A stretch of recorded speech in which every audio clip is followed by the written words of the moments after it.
Swali la kwanza analoulizwa msichana akimpeleka mchumba wake kwao, unajua ni swali gani? Msichana huwa anaulizwa hivi, huyo mchumba wako anafanya kazi gani? Yaani wazazi wote na walezi wote, swali la kwanza huwa wanauliza anafanya kazi gani? Baadaye kabila gani? Dini gani? Anaishi wapi? Lakini la kwanza kazi gani? Why? Kwa sababu thamani ya mtu ni kazi.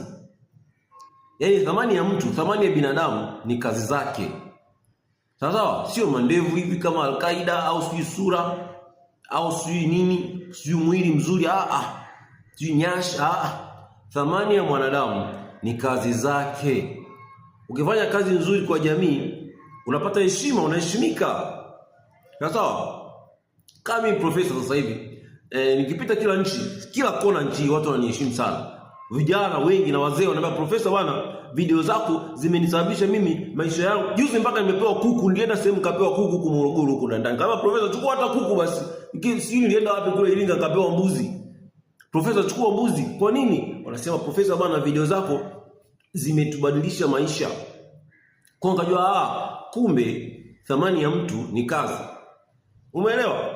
Kwa hiyo ili watu wakuheshimu katika maisha haya, what are you doing kwa watu wengine? Kazi ambayo unafanya kwa watu wengine. Umeelewa? Yaani watu maisha yako ili yabadilike, maisha yako yenyewe ili yabadilike, lazima pia ufanye kazi nzuri kwa watu wengine. Umeelewa? Kiongozi mkubwa wa nchi au rais wa nchi fulani, watu wanamheshimu kwa sababu ya majukumu yake, kwa sababu responsibility alizonazo kwa wanadamu wenzake.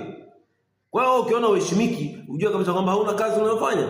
Usianze kusema kwamba mbona mniheshimu, mbona watu wamniheshimu, mimi mbona mniheshimu? Kwa sababu hauna kazi. Kwa hiyo jitahidi, tafuta majukumu ya kufanya kazi, kwa sababu unapofanya kazi maana unafanya kitu kwa mtu mwingine. Umeelewa? Hiyo ndio ambavyo wanadamu tunaishi, na utaishi kwa furaha na utaishi kwa amani pia. Sasa mimi sikuachi hivi vitu kwenye mtandao ukiendelea kutoa macho. Andika profesa, nitumie vitabu vya Psychology of Money, Think and Grow Rich, Mechanics of the Mind, How to be a Politician, kitabu cha Xi Jinping, How to Influence People. Vipo vya Kiswahili, vipo vya Kiingereza. Kama hujui Kiingereza, andika profesa, nitumie vya Kiswahili, nikutumie kwa WhatsApp. Sawa? Niko nawapa bure, lakini naona I'm sorry, you're not serious. Na sasa hivi unalipia ndio nakutumia kitabu. Andika profesa, nitumie, nikutumie. Open up your mind.